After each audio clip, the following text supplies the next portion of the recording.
ये क्या बैरन होगी तेरे जान की। एक तो कन्या है दूजी जान की, ये क्या बैरन होगी तेरे जान की।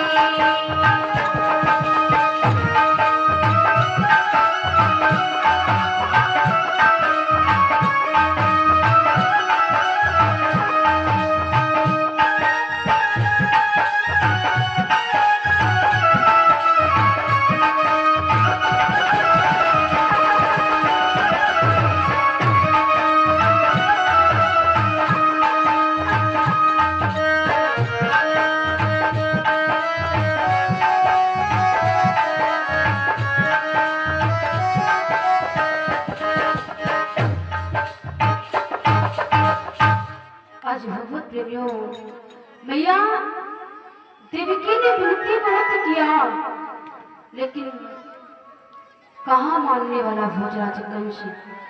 उस कन्या की पकड़ी कलाई और जमीन में पटकना चाहा तो हाथ से वो कन्या छूट गई, आकाश मार्ग में चली गई। आकाश से आकाशवाणी कर दी, अरे भोजराज कंस, तू मुझे मारना चाहता था, लेकिन तुझे नहीं पता तेरी काल का जन्म हो गया उस गोकुल नगरी में। यदुवंशी पाल रहे हैं, उस गोकुल नगरी में यदुवंशी पाल रहे, तेरे काल का तो जन्म हो गया। आज जैसे तेरे शब्दों को कहा तो भोजराज कंस विचार करने लगा कि जिस कारण से मैंने इतना उपाय किया ये कैसे हो गया।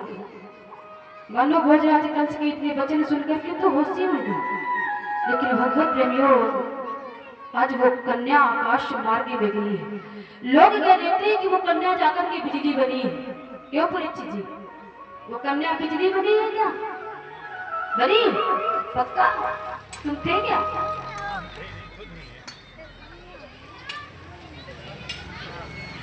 हमने सोचा थे वो कन्या भगवत प्रेमियों बिजली नहीं बनी।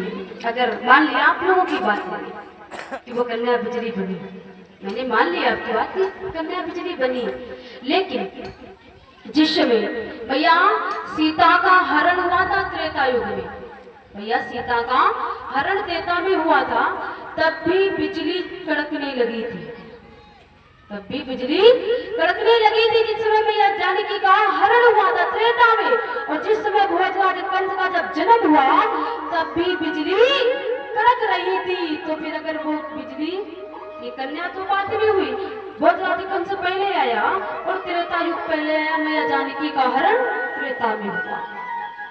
तो बिजली जो है तो वो तो कोई और है, लेकिन वो कन्या बिजली नहीं बनी, वो कन्या विंध्याचल पर्वत पर गई है, मैया विंध्यवासिनी के नाम से जानी गई है।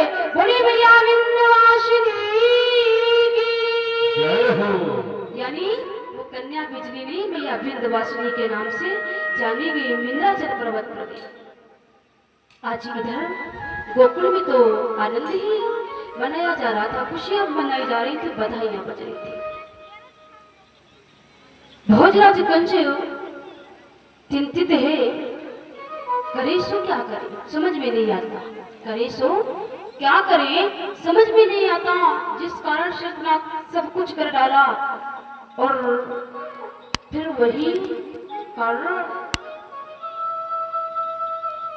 धीरे धीरे भगवान की 6 दिन के हो गए, भगवान 6 दिन के हुए। तब भोजराज कंस की एक मुंह बोली बहन थी, यानी मुंह बोली बहन का मतलब समझते होंगे मेरे बच्चे, कि किसी को भी अपनी बहन मान लो, किसी को भी अपनी बहन मान लो, उसको मानो मुंह बोली बहन कहा जाता है। भोजराज कंस की मुंह बोली बहन जिसका नाम था पूतना, सगी बहन नहीं है भोजराज कंस की। पूतना को भोजराज कंस ने बुलाया, जवाब दिया बहन आपको एक काम करना है। जवाब दिया कौन सा? आप गोकुल चली जाओ, आज से लेकर यहाँ तक कि 10